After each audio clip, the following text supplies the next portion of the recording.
a la primera de las comparecencias previstas para hoy. Damos la bienvenida, en primer lugar, a doña Sonsoles Bartolomé García de Acilu, responsable del Departamento Jurídico del Teléfono de Ayuda a Niños y Adolescentes de la Fundación ANAR, y a don Benjamín Ballesteros Barrado, director de programas de la misma fundación. A ambos quiero agradecer, en nombre de la Comisión, la disponibilidad que han manifestado al aceptar nuestra solicitud para estar esta tarde en la Comisión de Seguimiento del Pacto de Estado contra la Violencia contra las Mujeres del Senado. Como saben, señorías, ANAR es una fundación que desde el año 1970 trabaja en la promoción y defensa de los derechos de los niños y adolescentes en situación de riesgo, desarrollando diferentes proyectos en el marco de la Convención de los Derechos del Niño de Naciones Unidas. ANAR desarrolla su acción para que todos los niños, las niñas y los adolescentes vean respetados sus derechos y su voz sea escuchada siempre, especialmente en aquellas situaciones que afectan a su vida y siempre que se vulneren sus derechos. Esta fundación ha puesto en marcha diferentes recursos para la atención de los niños, niñas y adolescentes más vulnerables, desde sus casas de acogida hasta el teléfono de ayudas a niños y adolescentes en riesgo, que ofrece de forma inmediata ayuda psicológica, social y jurídica a menores de edad con problemas o en situación de riesgo. Además, y a través de su Centro de Estudios e Investigación, realiza importantes y reconocidos informes y estudios sobre la situación de los niños y adolescentes en nuestro país. Gracias de nuevo a ambos por su presencia en el Senado y damos la palabra, en primer lugar, a don Benjamín Ballesteros Barrado. Gracias. Muchas gracias. En primer lugar, en nombre de la Fundación ANAR, agradecer el que desde el Senado, en concreto, a esta comisión que está creada para el seguimiento del Pacto de Estado contra la violencia de género, nos dé la oportunidad a la Fundación ANAR de ofreceros la voz de los niños y niñas, que es tan importante y que, como bien saben, pues forman parte, sin duda alguna, de aquellas víctimas que sufren la violencia de género y, además, como saben, la ley así las reconoce. Como bien ha comentado la presidenta, la Fundación ANAR es una organización sin ánimo de lucro que ya lleva 51 años de desarrollo, no solamente en España, sino también en América Latina. España, en Madrid, empezó con hogares de acogida, pero después se han ido desarrollando a lo largo de los años una serie de programas de acción. Entre ellos, el más destacado, el más conocido es el teléfono ANAR, pero también tenemos hogares de acogida, tenemos un proyecto de centro de estudios, como bien se ha comentado. También llevamos a cabo acciones de formación de escuelas de padres y madres, de formación en los centros escolares para diferentes temáticas como el acoso escolar, etcétera. Y también estamos presentes en Colombia y en Perú. En Colombia con hogares de acogida y en Perú tanto con las líneas de ayuda como con también el programa de ANAR en los colegios. Por otro lado, deciros que a lo largo del año pasado, 2020, logramos alcanzar la cifra de un total de 166.433 peticiones de ayuda. Esto en tiempos de COVID, como ustedes bien saben, es una auténtica proeza, porque estamos hablando de esa etapa en la que estaban totalmente confinados los niños y niñas, no podían salir de sus casas y estaban conviviendo directamente con sus agresores. En momentos en los que deberían de estar más protegidos que nunca, pudimos observar que esto no era así. De hecho, les invito a seguir porque al final de este mes, haremos una presentación específica de un informe que ha realizado nuestro centro de estudios para hablar de lo que ocurrió, lo que sufrieron los niños y niñas durante esa etapa del COVID y del confinamiento estricto, las diferentes problemáticas que les han podido afectar. Yo, en realidad, hoy solamente les voy a hacer una pequeña presentación de lo que es ANAR y enseguida va a ser Sonsoles Bartolomé, que es la directora del Departamento Jurídico, la persona que les va a hablar sobre las propuestas, que es lo que es realmente importante en el día de hoy. Simplemente mencionarles las líneas de ayuda. Nosotros tenemos la línea por la que empezamos hace ya 27 años, que es la 920-2010, para la atención de todos los menores de 18 años para cualquier problemática que les afecte en sus vidas. En paralelo está este otro servicio, que es el teléfono de la familia y los centros escolares, cuyo objetivo es que cualquier persona adulta que esté en el entorno de un menor pueda en un momento determinado recibir la orientación, la ayuda necesaria para poder resolver aquella cuestión que tenga que ver con siempre menores de edad. Aparte de eso, también tenemos el teléfono para casos de niños desaparecidos, que es el 116000, un número armonizado declarado de interés social por la Unión Europea y que Fundación ANAR gestiona de la mano del Ministerio del Interior, porque saben que se trata de materia de seguridad de menores. Además de esto, tenemos el teléfono para los casos de violencia de género. Siempre que hay una menor o un menor implicado que sufra violencia de género, bien directamente o bien en su entorno, Fundación ANAR, en virtud de un convenio de colaboración que tiene desde el año 2009, cuando se creó en su momento el Ministerio de Igualdad, hasta la fecha actual, con la Delegación del Gobierno para la Violencia de Género, ese convenio que sigue vigente nos permite la atención de todos los casos de los niños, niñas y adolescentes que sufren violencia de género en cualquiera de sus formas.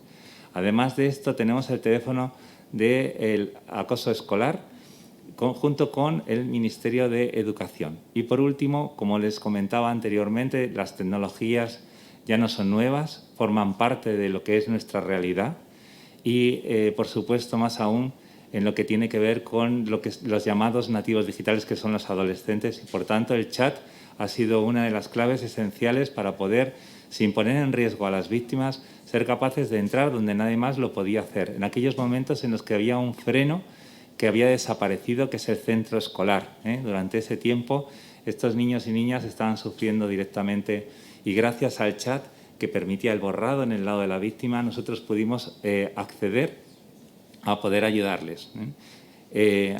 Todas nuestras líneas tienen las mismas características. Están atendidas las 24 horas del día, todos los días del año, y es un teléfono totalmente anónimo y confidencial. Tanto el chat como el teléfono permiten la más estricta confidencialidad con el llamante. Por otro lado, tenemos que siempre son atendidos por expertos y expertas. Normalmente estamos hablando de psicólogos, psicólogas apoyadas de dos equipos, uno de juristas y otro de trabajadoras sociales, que nos permiten el poder dar la mejor posible cobertura a esos niños en función de la problemática que se está planteando. El servicio es absolutamente gratuito y no aparece en la factura y es para todos los rincones de España, en cualquier lugar de nuestra geografía. Como les decía, está compuesto por 3 departamentos, el teléfono y el chat, pero hay 3 niveles de orientación. El primer nivel de orientación, hablamos de lo que es la orientación puramente psicológica. Se resuelven en ella el 90% de los casos. Normalmente es el menor de edad plantea una problemática y conjuntamente con el psicólogo o la psicóloga que está al otro lado de la línea va a ser capaz de resolver aquella problemática que tiene, dándole una serie de indicaciones y apoyándole en su recurso natural, que cuando es protector es su familia, como es lógico, ¿no? Entonces, ahí se resuelven la inmensa mayoría de los casos. ¿Qué ocurre cuando la familia no es protectora o está agrediendo a los propios menores o no tienen los recursos suficientes? Entonces hablamos del segundo nivel, hablamos del nivel de derivación. Para eso tenemos una guía de recursos que trabajan en ella nuestras trabajadoras sociales en el desarrollo y actualización constante de esta guía de recursos, que permite el poder tener un total de 16.000 recursos de toda España, de cualquier lugar, para poder hacer la derivación adecuada en función de la problemática que se nos esté planteando. Y, por último, el nivel de intervención. Estos son los casos más graves. Hablamos de situaciones de grave riesgo o desamparo que pueda padecer un menor y que no hay nadie dentro de su entorno que lo pueda socorrer. Hablamos, por ejemplo, de un niño o una niña afogado en medio de la noche, una niña que acabe de sufrir una agresión sexual, una persona que habla con nosotros y que está intentando terminar con su vida en ese momento. Ese tipo de situaciones es muy importante que nosotros estamos perfectamente vertebrados con Policía, Guardia Civil y Servicio 112 para poder llevar la ayuda que sea precisa en ese instante y poder socorrer a las víctimas en cualquier circunstancia que se nos haya planteado.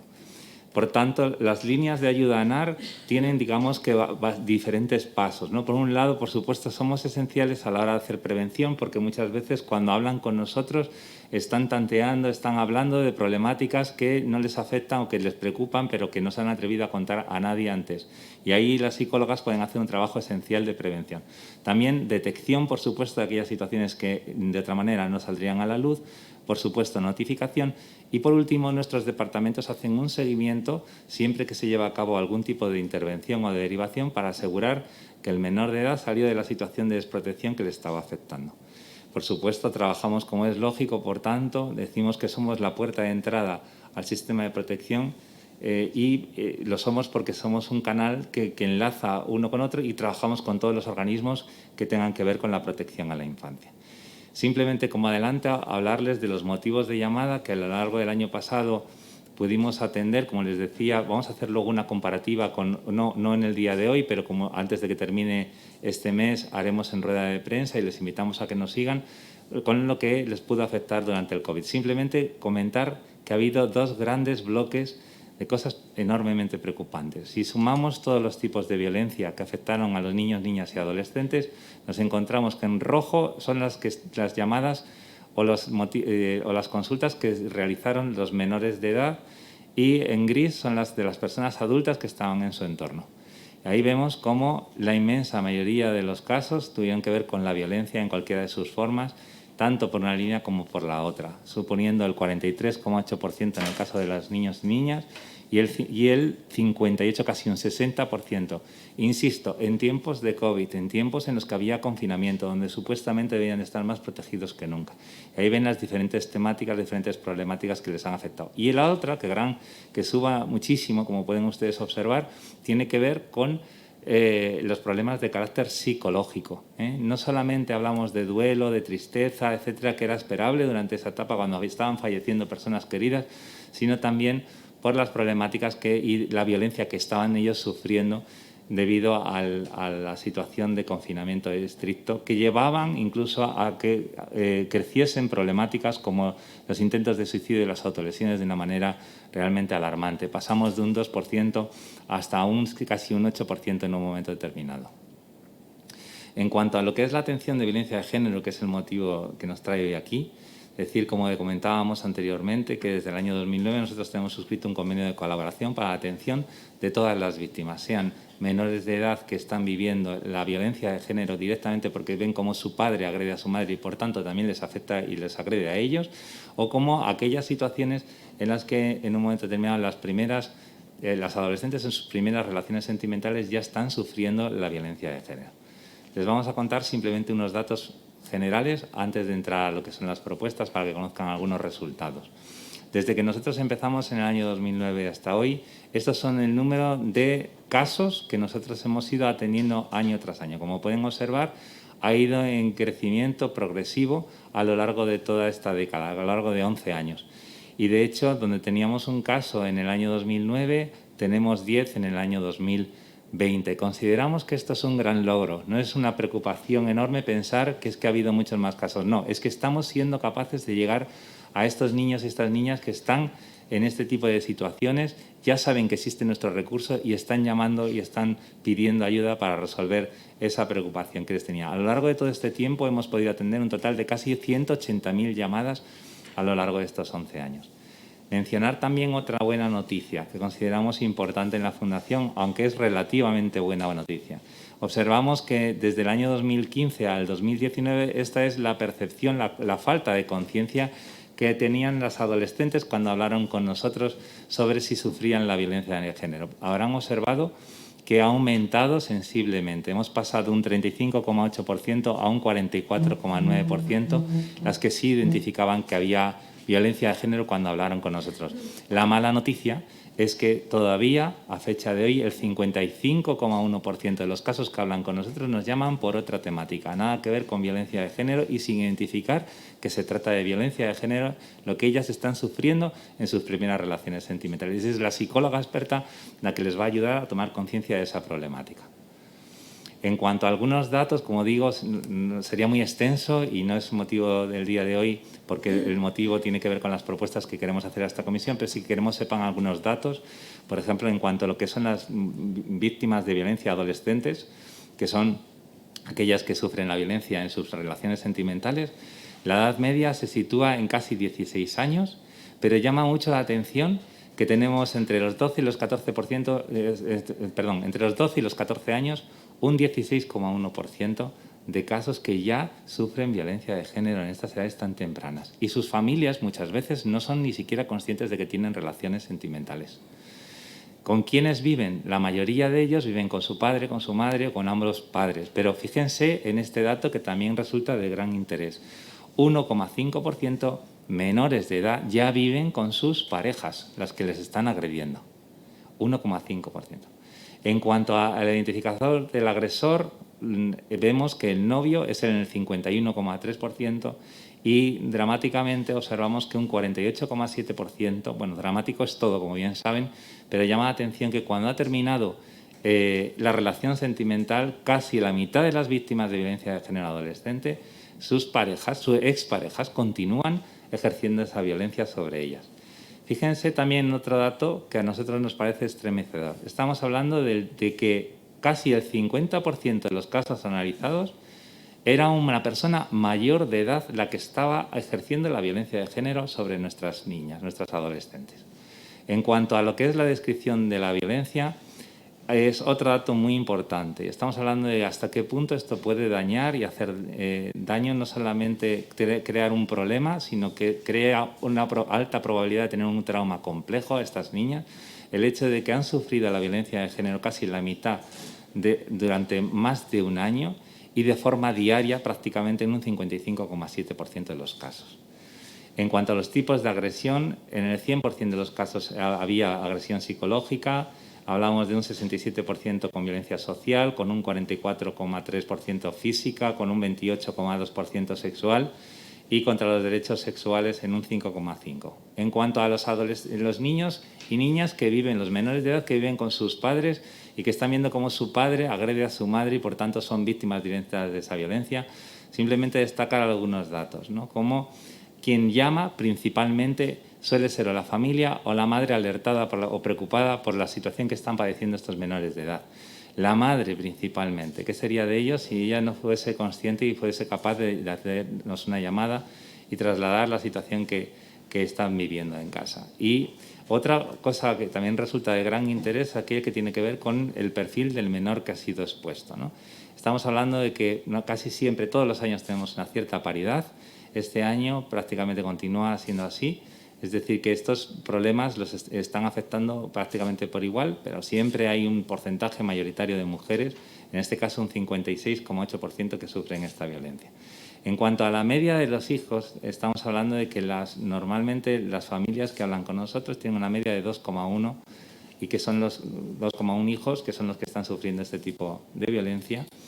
Y en cuanto a quién es el agresor, de nuevo nos encontramos con que, lógicamente, el padre es un 86,9% de los casos y la nueva pareja de la madre representa el 11,7%. Y por último, antes de dar paso a mi compañera, simple mencionar un dato que consideramos que tiene que ver con lo que les decía antes. La tecnología es una realidad que está en el día de hoy y no es una cosa que parezca que viene del futuro y que nos tengamos que adaptar. Estamos plenamente adaptados. La realidad, por desgracia, influye enormemente en este tipo de violencia. Donde nosotros tenemos en la Fundación sobre otro tipo de problemáticas, en torno al 30% de una influencia de la tecnología, en violencia de género llega a crecer hasta un 67,4% en las víctimas de violencia de género adolescentes. Esto significa que la tecnología se convierte en una forma que utilizarán los agresores para seguir agrediendo a sus víctimas en las diferentes formas. La que más destaca es la violencia por control. Por supuesto, también hay un claro volumen enorme de situaciones de conductas violentas, como insultos, amenazas, chantajes, etcétera, cuando el agresor no consigue que la víctima haga exactamente lo que él quiere y, por tanto, utiliza la tecnología de esta manera, o también como una fórmula de acercamiento cuando se ha terminado la relación para volver otra vez a captar la atención de su expareja. Y, por supuesto, el denominado sexting, que bien, como ustedes bien saben, es aquel caso en el que en un momento determinado se graba a la menor con un contenido sexual. Esto se pasa inicialmente se pasa a su pareja exclusivamente, en la privacidad de la pareja, pero luego ya se convierte en un delito en el momento en el que él, para chantajearla o para extorsionarla, lo que hace es pasárselo a terceros con objeto de poder hacer de ella lo que él considere. Y ya damos paso a que pueda Sonsoles Bartolomé explicarles las propuestas de la Fundación. Muchas gracias. Muchas gracias, señor Ballesteros. Antes de dar la palabra a la señora Bartolomé, recordar a sus señorías que esta mañana se remitieron sendos documentos enviados por los representantes de la Fundación ANAR. Cuando guste, señora Bartolomé. Muchas gracias. Buenas tardes a todos y a todas. Y bueno, me sumo al agradecimiento que ya ha compartido Benjamín a la Cámara y a esta comisión. Recojo el guante del último diapositiva que acaba de mostrar Benjamín en el sentido de las tecnologías, ¿no? Desde ANAR, en la perspectiva de todas las problemáticas, vemos cómo la tecnología afecta sin lugar a dudas de forma transversal a todas las problemáticas de la infancia y en muchos casos las potencia, siendo como en violencia de género un instrumento potente del ejercicio de esa violencia. Y es que les tenemos que decir que desde el teléfono ANAR escuchamos a diario cómo niños, niñas y adolescentes, y hablo también de niños y niñas con edades muy tempranas, acceden de forma sencilla y muy habitual a contenidos digitales violentos, perjudiciales, nocivos o con los contenidos pornográficos, con las graves consecuencias que esto está llevando para ellos y que ya somos conscientes de ellas en Fundación ANAR. En el tema de la pornografía lo vemos claro como en ella se envilece a la mujer, puesto que se la muestra como un objeto sexual, lo cual degrada su valor como mujer, ¿no? Y refuerza actitudes sexistas que pueden dar lugar o favorecer la violencia de género. En este tipo de contenidos se normalizan comportamientos que no son propios para nuestros menores de edad.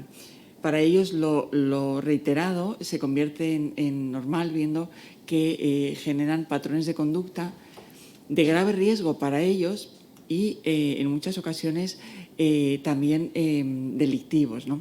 Por ello, venimos pidiendo desde hace tiempo la necesaria regulación en el sentido del bloqueo al acceso a estos contenidos, exigiendo el DNI documento equivalente o cualquier otro elemento técnico que vete el acceso por parte de nuestros menores y nuestras menores a este tipo de contenidos, sin perjuicio de que queden reservados los datos de los adultos.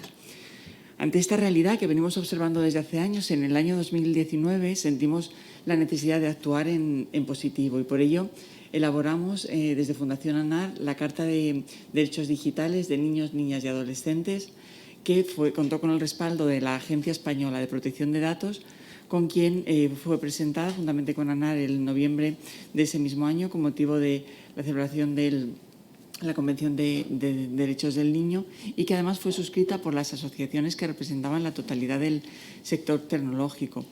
A través de esta carta, concebida como un instrumento de prevención y también de sensibilización, lo que hemos querido desde Fundación ANAR es promover todo un catálogo de principios y de derechos que han de amparar también a nuestros niños, niñas y adolescentes en su contacto con los medios digitales, ¿no?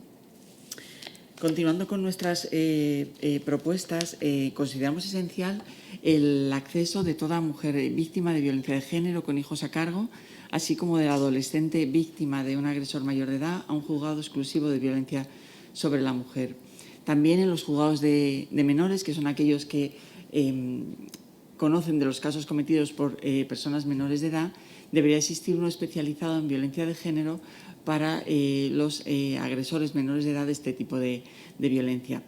¿Y por qué mantenemos esto desde ANAR? Pues la razón la vemos clara, y es que la creación de los juzgados de violencia sobre la mujer y de la Fiscalía Especializada por la Ley Orgánica 1/2004 de Protección Integral tenía un fundamento básico, ¿no? Y es el carácter especial y vulnerable de la víctima. Por ello, entendemos que toda víctima de violencia de género dentro de nuestro territorio nacional debería de tener acceso a este juzgado exclusivo. Si se crea el mismo en función de la vulnerabilidad de la víctima, ¿por qué en función del lugar donde ésta resida va a tener acceso o no a uno de ellos, ¿no?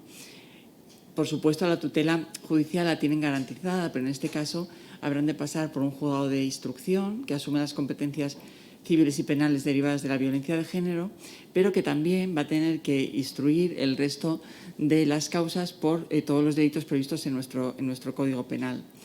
De forma lógica, también entendemos que esa mujer o adolescente víctima de violencia de género debería ver enjuiciada su causa por un organismo especializado, juzgado de lo penal o audiencia provincial, pues de poco serviría que se investigue por un juzgado especializado y luego el órgano encargado de enjuiciar esa conducta no lo estuviera.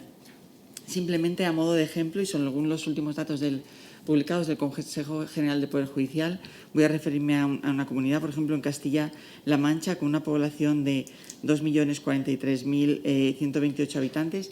Hay un juzgado exclusivo de violencia sobre la mujer en Albacete. Es verdad que, por ejemplo, en Madrid municipio hay 11, pero en concreto en esta comunidad, como en otras muchas también, si no recuerdo mal, en marzo de este año la Junta de Jueces reclamaba la necesidad urgente de crear otro juzgado de violencia en Toledo para intentar desatascar un poco a esos otros juzgados mixtos o compatibles que también asumen esas competencias. Continuando con nuestras propuestas, entendemos fundamental, ya existen, pero la existencia de un mayor número de recursos especializados en adolescentes víctimas de violencia de género, ¿no? La ley apuesta por la detección temprana, por la intervención y por la recuperación de la víctima. Para ello entendemos que es fundamental y no existen en todas las comunidades autónomas. Para ANAR debe garantizarse igualmente el tratamiento psicológico gratuito y accesible para todas las víctimas menores de edad. ¿A qué nos estamos refiriendo con esto? Para Fundación ANAR, la familia en sus diversas formas es, sin lugar a duda, el primer recurso natural de un o de una menor de edad. Y, por tanto, entendemos desde ahí que madres y padres deberían apoyar este tratamiento psicológico. Pero también escuchamos desde el teléfono ANAR cómo algunas de estas adolescentes con edad inferior a 16 años, es decir, sin esa mayoría de edad sanitaria, nos dicen que no quieren contárselo a sus madres o padres, o bien que las familias no le dan la gravedad o entidad que tienen, lo cual puede bloquear el acceso al tratamiento, ¿no? Por tanto, estas adolescentes víctimas se pueden encontrar con un problema añadido a la violencia que sufren, ¿no? Y es la necesidad de ese consentimiento para acceder al recurso especializado y recibir la terapia que necesitan. Si tenemos en cuenta que, según el informe de violencia de género al que ha hecho referencia Benjamín, el 34,8% de las víctimas son menores de edad, con una edad inferior a 16 años, podemos hablar de un número significativo de casos.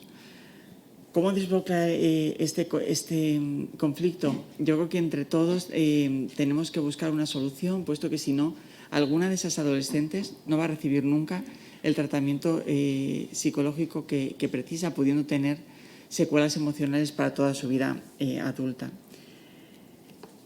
Siguiendo con la importancia del tratamiento psicológico, ANAR mantiene, porque estamos convencidos de ello, que para el tratamiento psicológico de uno o de una menor de edad que sea potencialmente víctima de un delito, ha de ser suficiente el consentimiento de uno de los progenitores por el propio interés superior del niño, niña o adolescente. Es verdad que en este sentido se han dado pasos adelante en desarrollo del Pacto de Estado, la medida 148 del Congreso y la 55 y 91 del Senado.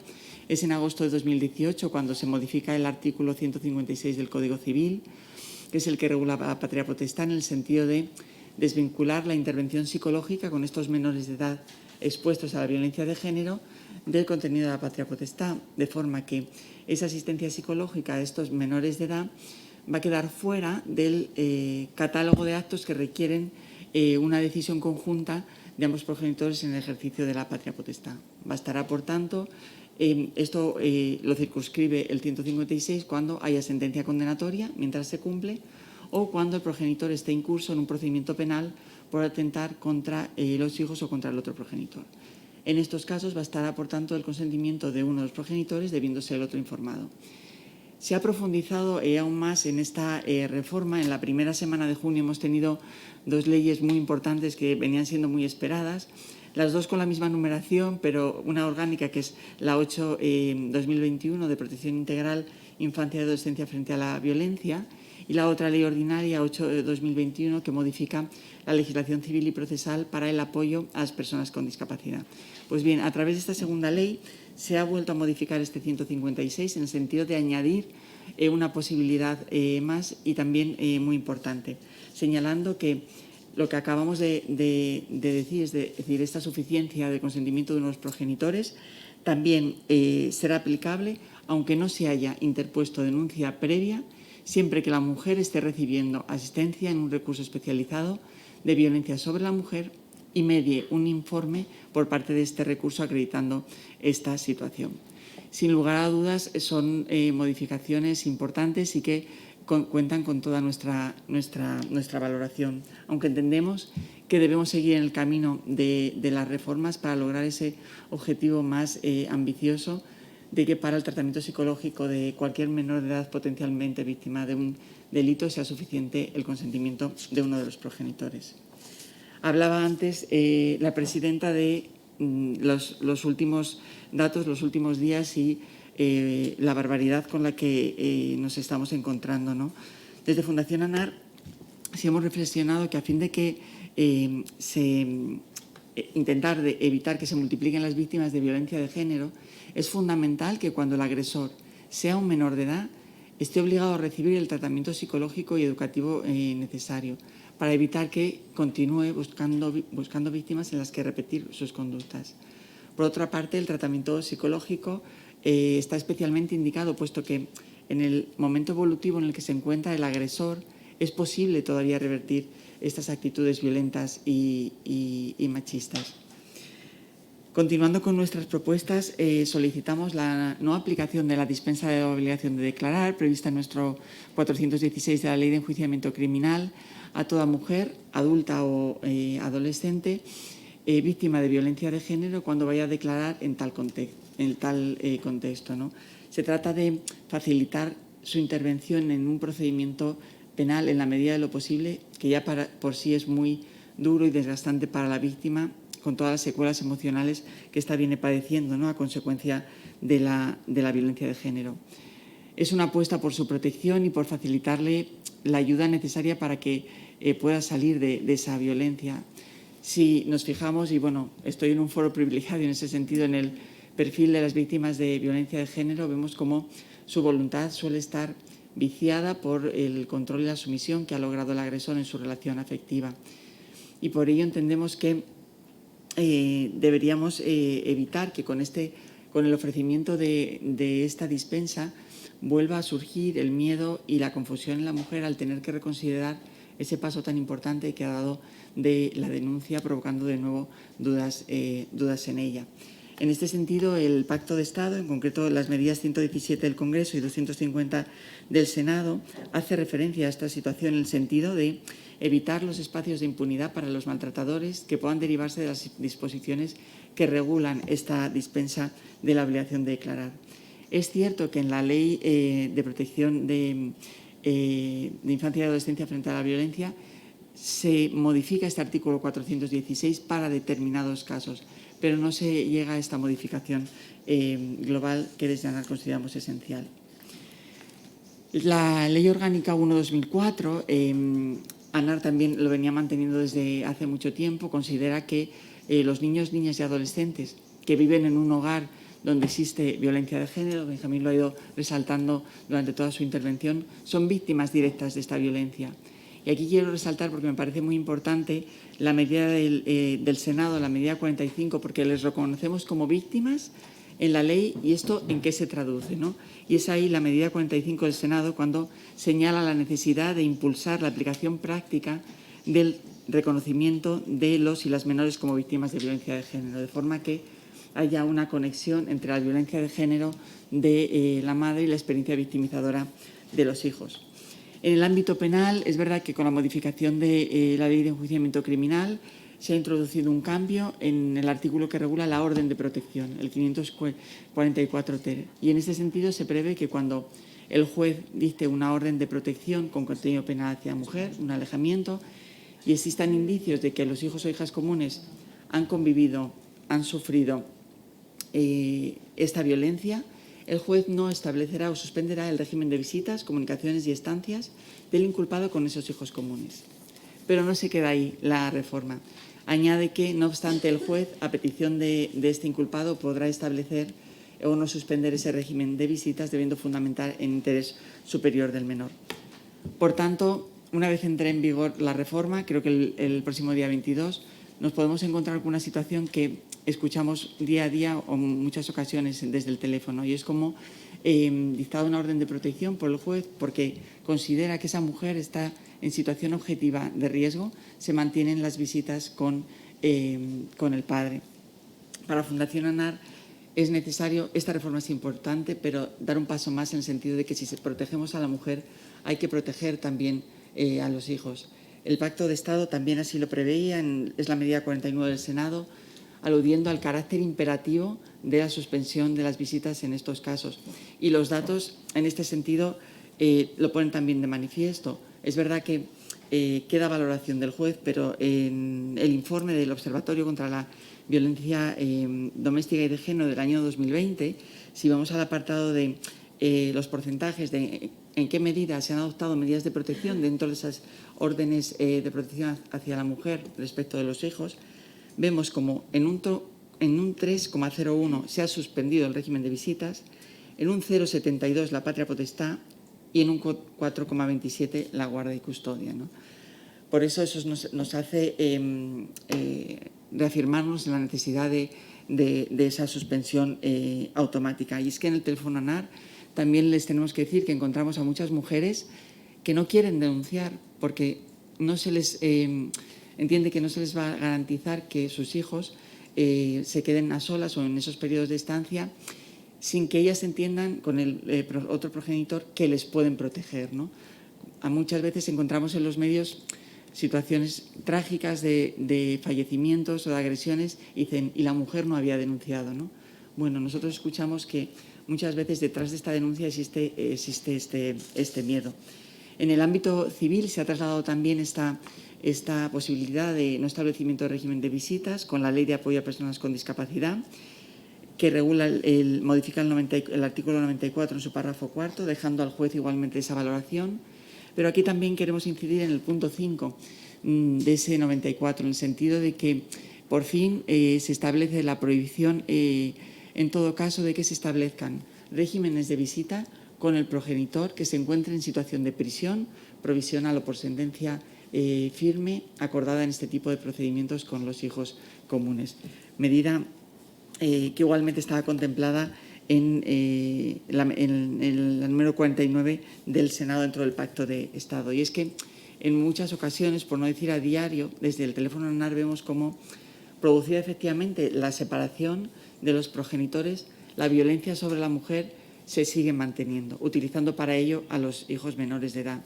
Hablaba la presidenta de la violencia vicaria. En este sentido, la reforma que se introduce en la Ley 2004 de protección integral frente a la violencia de género ha dado carta de naturaleza a esta violencia vicaria, puesto que modifica ese artículo 1 de la ley, introduce un apartado cuarto en el que expresamente señala que, y quiero leerlo textualmente, para la violencia de género a la que se refiere esta ley, también comprende la violencia que con el objetivo de causar perjuicio o daño a las mujeres se ejerza sobre sus familiares o allegados menores de edad. Estoy terminando ya porque creo que voy mal de tiempo. De forma un poco coherente con todo lo que estamos viendo, desde ANAR mantenemos que si el juez dicta una sentencia condenatoria por la violencia de género, que estamos diciendo que esos niños y niñas son también víctimas, debería tener en cuenta el daño a esos niños y sancionar por los posibles maltratos psicológico-emocional que ellos han sufrido. Y ya finalmente se ha introducido en el Código Penal, por las leyes anteriormente señaladas, una modificación muy importante en el sentido de que se priva automáticamente de la patria potestad a ese padre que llega a la situación extrema de asesinar a la madre. Para Fundación ANAR nos queda un pequeño petición en el sentido de que esta privación debería tener carácter retroactivo, de forma que aquellos padres que han asesinado a las madres de sus hijos con anterioridad a la entrada en vigor de la ley queden igualmente privados de patria potestad. Hasta aquí mi exposición. Creo que me he pasado un poquito de tiempo. Y quedamos a su disposición para cualquier duda o reflexión que surja en el turno de preguntas. Muchas gracias, señora Bartolomé. Pasamos efectivamente al turno de los grupos parlamentarios. Informo a la comisión que han disculpado su asistencia las portavoces de los grupos mixto, vasco en el Senado y de Esquerra Republicana. En todo caso, tampoco se encuentran entre nosotros los y las portavoces de los grupos ciudadanos, nacionalista en el Senado, Por lo tanto, le corresponde el turno a la portavoz del Grupo Parlamentario Popular, la senadora Alós López. Gracias, presidenta. Muchísimas gracias. Bienvenidos a esta comisión. Muchísimas gracias por su exposición.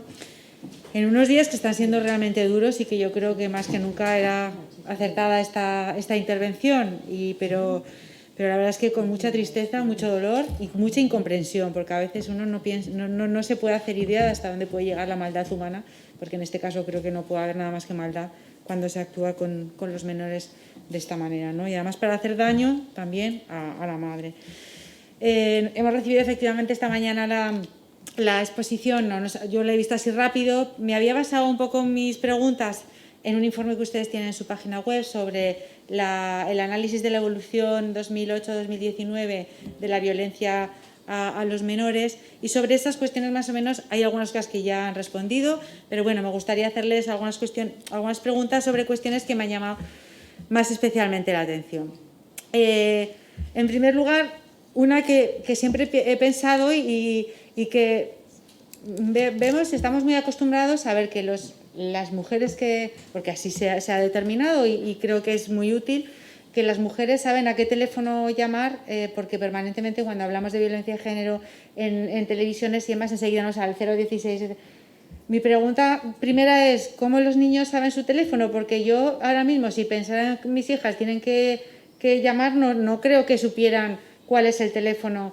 Y mi pregunta es, ¿deberíamos hacer también una sensibilización, igual que hacemos con la violencia de género hacia las mujeres, sobre la violencia de género a los niños? Porque yo creo que es cierto, y yo me asustaba cuando veía las cifras que ustedes ya daban en ese informe y se ratifican aquí, el volumen de niños que sufren violencia sexual y lo más grave. Y ahí va la cuestión, sobre todo en el entorno familiar, en su propio domicilio y en muchos casos por su propio padre o tíos o abuelos, lo más cercano, ¿no? La verdad es que se pone uno los pelos de punta porque no puedes imaginar que eso esté ocurriendo en los volúmenes en los que estamos viendo, ¿no?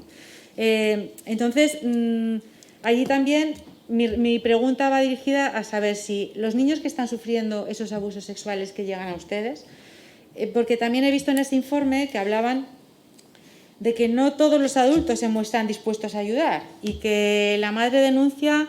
En el informe al que hago referencia, creo que en este me salían otros datos, pero en el que yo había visto de la página web, que denuncian más o menos como en el 15% de los casos. ¿Quiere decir que estos niños que están sufriendo abuso sexual también, o si hay un porcentaje que tengan ustedes calculado, también la madre está sufriendo maltrato? Quiero decir, en la relación que puede haber entre la mujer que está sufriendo maltrato y también el abuso a los menores, si se da esa situación en la mayor parte de los casos. ¿O qué ocurre? Pues claro, yo entiendo que la madre tiene que tener mucho miedo cuando está viendo esta situación, pero al final una es madre. ¿Y por qué no se produce esa denuncia cuando se sabe o se conoce que los hijos están sufriendo esa violencia sexual por parte incluso del padre, ¿no? Llego a pensar que es que también está siendo maltratada, lógicamente, pero un poco esas eran las cuestiones que yo veía, ¿no? Me llamaba la atención también, y creo que ya lo han comentado en esta exposición, pues el aumento que había habido de número de niños atendidos por ANAR. Y mi pregunta era, ¿es porque se denuncia más o es porque hay más casos? Por saber, creo que me ha parecido entender que es porque se denuncia, o sea, consiguen que los niños lleguen más a ustedes y tienen esa posibilidad, ¿no? También veía en ese informe que afirmaban que empeoran todos los parámetros en cuanto a gravedad, urgencia, duración y frecuencia. Y yo me pregunto, mi pregunta sería, ¿cuál es la razón por la que se está produciendo? Creo que una parte tiene que ver con Internet, está claro, con temas de redes sociales y demás, pero sí hay algunas otras razones que se nos puedan escapar. Y por otro lado también, Centros escolares y profesionales sanitarios, que creo que pueden ser uno de los ámbitos de detección más importantes. ¿Llegan denuncias o les llegan a ustedes o a la Administración a través de estos canales? ¿Se detectan o se detectan y se denuncian o no se denuncian? Es un poco por saber un poco cómo estamos en ese sentido. Y bueno, también han contestado un poco, pero me gustaría saber cuál es su opinión sobre cómo ha quedado la ley integral de apoyo a la infancia de protección a la infancia con respecto a la violencia, y que más o menos he visto algunas de las cuestiones que han comentado, pero si creen que ha quedado algo que tengamos que tener en cuenta. Y por mi parte, muchísimas gracias. Gracias, señoría. Por el Grupo Socialista en el Senado tiene la palabra la senadora López Martín. Gracias, presidenta. Buenas tardes. Muchísimas gracias, en principio, pues por su exposición, por lo que nos han contado y, bueno, pues yo creo que en función de todo lo que nos han explicado y de todos los datos que hemos ido viendo, cada vez queda más claro que quien es maltratador de su pareja suele ser maltratador de sus hijos en porcentajes tan altos que casi va unido. El maltratador no es buen padre. Y eso que cada vez vamos teniendo más claros desde las distintas instituciones donde se trabaja en estos ámbitos, creo que es muy importante y un poco labor de todos trasladárselo a los jueces. Trasladar a los jueces esa situación del peligro que corre un menor cuando es la madre la que denuncia la agresión, porque si se mira un poco detrás, hay toda una patología de malos tratos a los hijos. Ya no solo por derivación de que ven a la madre sufrir, sino de que son agredidos de toda psicológico, física y de todas las formas posibles. Y creo que esta conclusión es importantísima. Me parece muy importante lo de la privación de la patria potestad. Yo conocí un caso directo de violencia de género donde el menor es obligado a visitar a la abuela y donde estaba prohibido que tuviera trato con el niño, pero el padre siempre llamaba cuando estaba en el régimen de visitas de la abuela y el niño hoy ha hablado con el papá malo. De alguna manera tenía una confusión enorme entre lo que su abuela le contaba, porque su abuela no dejaba de ser la madre del asesino. Y es la madre. Y eso se lo trasladaba al niño. Creo que tenemos que también proteger, por mucho derecho que tengan los padres a seguir viendo a esos niños, tenemos que tener muy claro que hay que proteger a esos niños y que la abuela estará muy triste de no poder ver a su nieto, pero su nieto tiene un problema gravísimo cada vez que va a visitar a los padres. Y eso se suele trasladar también muy habitualmente en casos de niños donde la madre ha fallecido víctima del padre. Y los jueces suelen tener muy poca precaución a la hora de dictar régimen de visitas. Y van todos como churros a ver a los abuelos y creo que eso es un problema que entre todos tenemos que poner claramente sobre la mesa.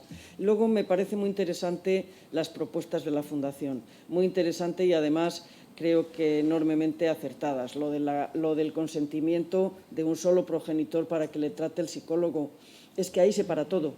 O sea, si no quieres que el otro no consiente en que le vea el psicólogo, no puedes hacerte con las pruebas periciales. Y ahí se para todo. Me parece necesario, además. Incluso si ninguno de los dos progenitores quisiera, que lo acordara el juez de oficio, que tiene todos los mecanismos legales con el Código Civil para poderlo hacer. La dispensa de no declarar, el tratamiento psicológico obligatorio. Porque, los jueces que adoptan decisiones de ese tipo son jueces estrellas, cuando mandan y cuando ponen la pena en función de la prevención y de la curación del menor que ha cometido esos datos. Y se hacen famosos y son estrellas, en lugar de ser la normalidad. Porque que paguen una multa no le soluciona el problema a nadie. Me parece muy certero todas las medidas que se plantean, todas en el mismo orden de importancia y todas absolutamente necesarias. respecto a que accedan a un juzgado exclusivo de la violencia sobre la mujer, yo no puedo, no sé, hay profesionales de este tema que dicen que sí o que dicen que no. Bueno, no lo sé exactamente. Pero vamos, en todo lo demás me parece absolutamente necesario. Y creo que tenemos que hacer hincapié, repito, en que cuando ya se ha llegado al tratamiento, se ha judicializado el problema, sí que creo que ahí hay todavía mucha tarea que hacer. Se puso muchísimo hincapié en las mujeres y hemos dejado un poco al margen a las víctimas más vulnerables, que son los niños. Por mi parte, nada más y muchas gracias. Gracias, señoría. Tienen de nuevo la palabra cualquiera de los dos representantes de ANAR en el orden que consideren y como quieran.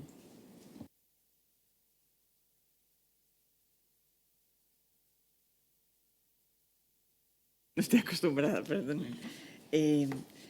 Bueno, yo creo que una de las primeras preguntas es cómo nos conocen los niños, ¿no?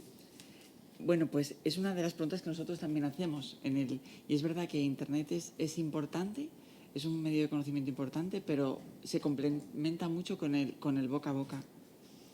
Es una de las preguntas, ¿no?, que durante la llamada, en la medida de lo posible, mientras se establece esa relación de confianza, hacemos. Y Internet junto con el boca a boca es de los principales. Sí, solemos decir nosotros en Fundación ANAR que nos sentimos orgullosos de saber que es la recomendación de otra persona. En este país, cuando tú tienes que ir al médico o si buscas un psicólogo, que alguien te recomiende es porque le ha ido bien, ¿no? Pues esto es lo que nosotros cuando les preguntamos normalmente que cómo nos han conocido, el principal suele ser el boca a boca. Es decir, un amigo le ha recomendado nuestro servicio. Y el segundo lugar es Internet, como bien ha comentado Sonsoles. Es decir, si nosotros ponemos las palabras ayuda a niños, niñas y adolescentes, Fundación ANAR sale orgánicamente, o sea, de forma por la cantidad de búsquedas de personas que están buscando este tipo de información, somos los primeros, ¿no? Y es verdad que ellos y ellas son ahora mismo nativos digitales, con lo cual, como es natural, pues el lugar por el que van a buscar la información principalmente va a ser esta. Yo ahí quería hacer una precisión, pero la frase no es nuestra, que también el adjetivo son nativos digitales, pero también son huérfanos digitales, ¿no? Parece que nacen con ello, como ya no les tenemos que acompañar, ¿no? Y de ahí toda la importancia, no solo de la industria tecnológica, por supuesto, de las posibles medidas legislativas, sino también por parte de nosotros, ¿no?, de las madres y de los padres. Me parece muy interesante la pregunta de sensibilización sobre la violencia a niños, niñas y adolescentes. Yo el otro día escuchaba a una juez de violencia de Las Palmas, donde también poniendo sobre la mesa datos decía: estamos ahora con los niños, niñas y adolescentes como estábamos con las mujeres víctimas de violencia de género antes del 2004, ¿no? O sea, es verdad que se ha hecho campañas, pero que han tenido un calado en la sociedad muy importante, reacciones que en su momento antes, bueno, uno no era cosas privadas, ahora mismo todo el mundo provocaría una reacción. Eso no nos ocurre en infancia todavía. Y yo creo que son muy necesarias porque funcionan. No es una cosa inmediata, pero sin lugar a duda funciona, como lo ha demostrado en violencia de género. Interviene a continuación el señor. Sí. A efectos de diario de sesiones conviene que vayamos dando las palabras. Por eso es más sencillo para nosotros si primero interviene uno y luego el otro, pero no tiene importancia, como gusten. Vale, pues termino. Como quieran. Venga, señor Ballesteros. Sí. Bueno, precisamente en relación a esto que está comentando mi compañera, simplemente una reflexión, ¿no? Y es si cualquiera de nosotros estuviésemos haciendo la compra en un supermercado y viésemos como un hombre pega un bofetón a una mujer, hoy en día, inmediatamente, creo que nadie se quedaría callado ante ese tipo de agresión. La pregunta es, ¿qué ocurre si el agresor pega a un menor de edad? En este caso, ¿qué haríamos? Y de ahí viene la reflexión a la pregunta que han hecho en relación al tema de la ley de protección al menor, si es un gran avance, ¿no? ¿Cuál es nuestra consideración? De hecho, desde Fundación ANAR, decir que nosotros fuimos los que estamos orgullosos de haber sido quienes creamos esa idea. Lo hicimos a través de la plataforma de organizaciones de infancia y todas las organizaciones de infancia se sumaron inmediatamente a esta propuesta. y gracias a que bueno, pues ha sido acogida y a la fuerza que entre todos hemos tenido, pues se ha aprobado esta ley. Va a ser una ley que probablemente tenga la misma magnitud que ha tenido la de violencia de género. No nos cabe ninguna duda y es esencial si queremos cambiar la realidad de nuestros niños y niñas, porque efectivamente el informe al que usted hacía alusión es un informe sobre abusos sexuales que hemos hecho específicamente desde Fundación ANAR, en el que hemos analizado un total de 6.183 casos de víctimas de abuso sexual que nosotros hemos ayudado a cambiar esa realidad. Pero no son nada más que la punta del iceberg. Hay muchísimos más que están detrás. Y efectivamente, las campañas de sensibilización son la clave esencial para que esto cambie. 016 hoy por hoy ya es un teléfono súper conocido, siempre que se da una noticia aparece, pero en cambio todavía el teléfono ANAR para muchas personas es desconocido.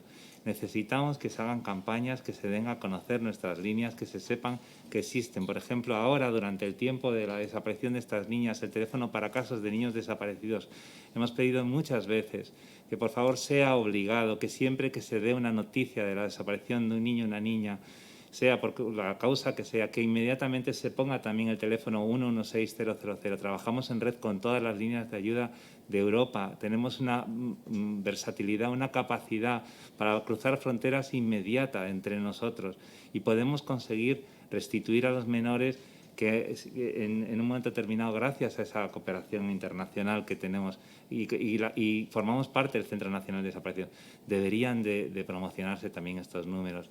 No debemos dejar a los niños niños y niñas olvidados, porque es una triste realidad que eso ocurra, ¿no?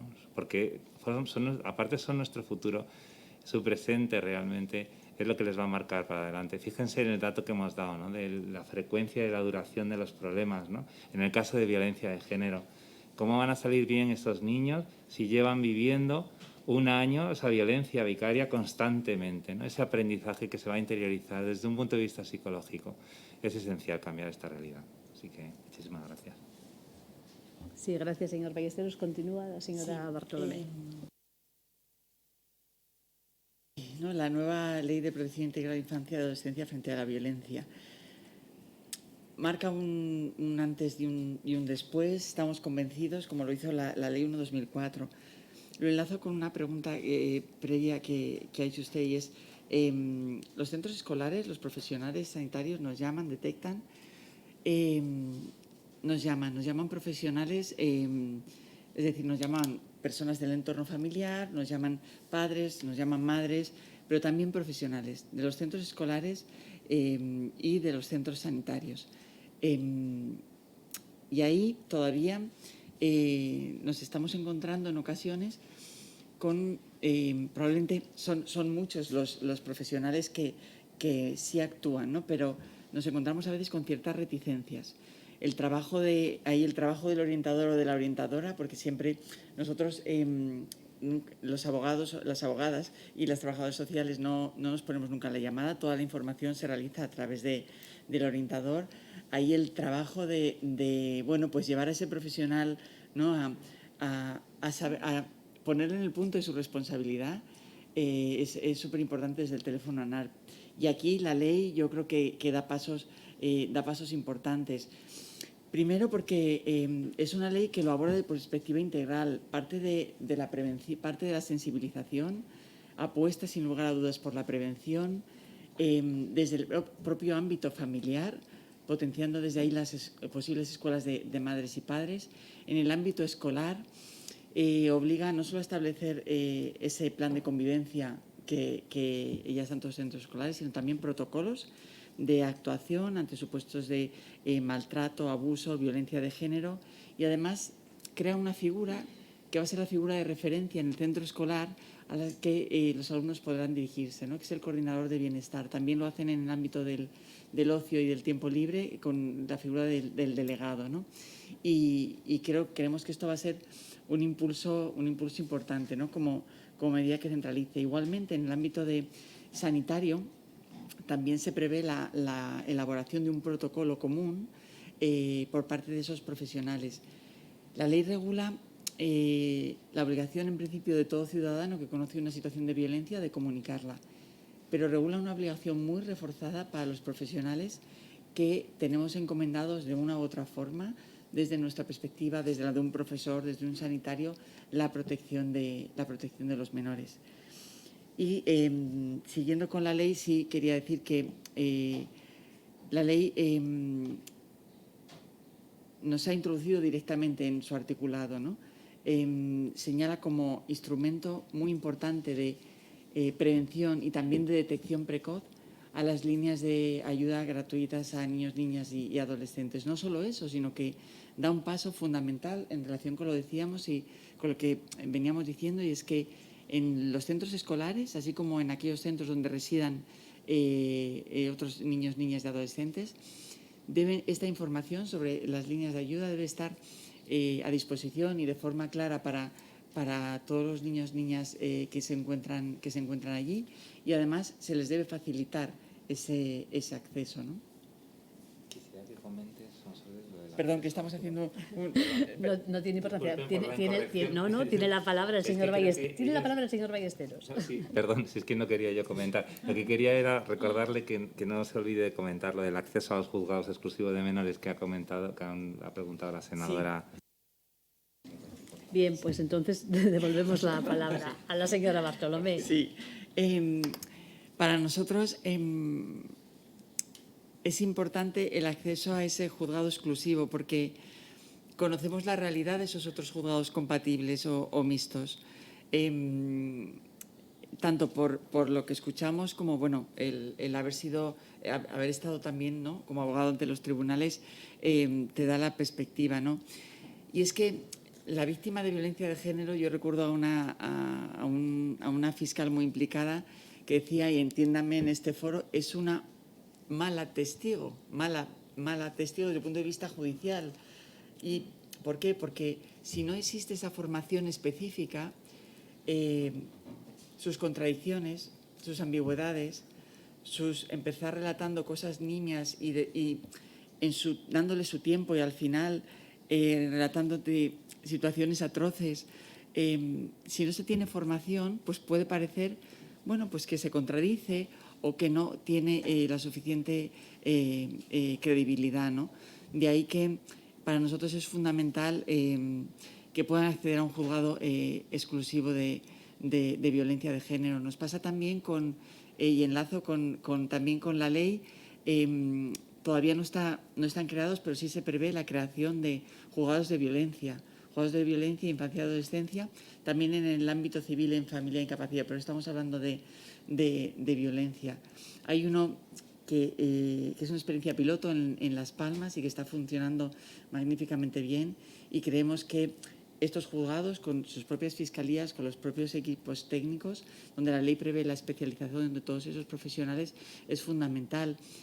Igualmente, el menor de edad no es una víctima como nosotros, tiene unas características y unas peculiaridades muy importantes. Nos alegramos muchísimo, por ejemplo, me vienen ideas así a la cabeza de la prueba preconstituida obligatoria para los menores de 14 años. Nosotros la pedíamos para todos los menores de edad, pero bueno, no todo nace perfecto, se puede continuar avanzando, ¿no? Y como esa especialización de los juzgados, que además nos llevará sin lugar a dudas a una justicia más rápida. No es de recibo que una denuncia por un delito contra la libertad sexual podamos estar viendo audiencias que estén juzgando 3 o 4 años después aquello que se produjo, ¿no? Y máxime cuando imaginemos si no se hubiera hecho la prueba preconstituida, que va a pasar a ser obligatoria en ese momento, ¿no? La ley es verdad que introduce toda una serie de, sin lugar a dudas mejorable, seguro, pero introduce todo un abanico de mejoras muy importante. Y solo una cosa respecto de lo que decía la señora López Martín, efectivamente respecto de esos abuelos. He oído yo, nosotros lo vemos, pero también a muchas magistradas y magistrados decir, ojo, el artículo 160 es el que regula, ¿no?, que te dice que, por supuesto, que tienen que tener relación, salvo que exista nietos con abuelos, con tíos, salvo que exista una justa causa que lo impida. Y aquí hablan de, ojo con ese pequeño fraude de el padre no tiene que tener, pero a través de los abuelos lo está consiguiendo, ¿no? Mucho bueno, poner especial atención en que eso no se pueda producir. Hay medios para judicialmente para evitarlo, ¿no? Y ahí me parece una aportación muy, muy interesante. Muchas gracias, señora Bartolomé, señor Ballesteros.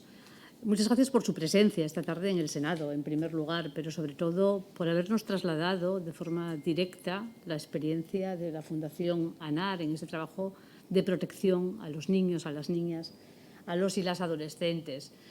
Les aseguro que sus palabras y sobre todo sus propuestas van a ser muy útiles para el trabajo que tiene que seguir desarrollando esta comisión. Muchas gracias de corazón y, señorías, suspendemos la sesión hasta 10 minutos. Dice el letrado que 10 minutos y como lo que dice el letrado siempre es lo que luego sucede. Suspendemos la sesión 10 minutos. Gracias. Gracias.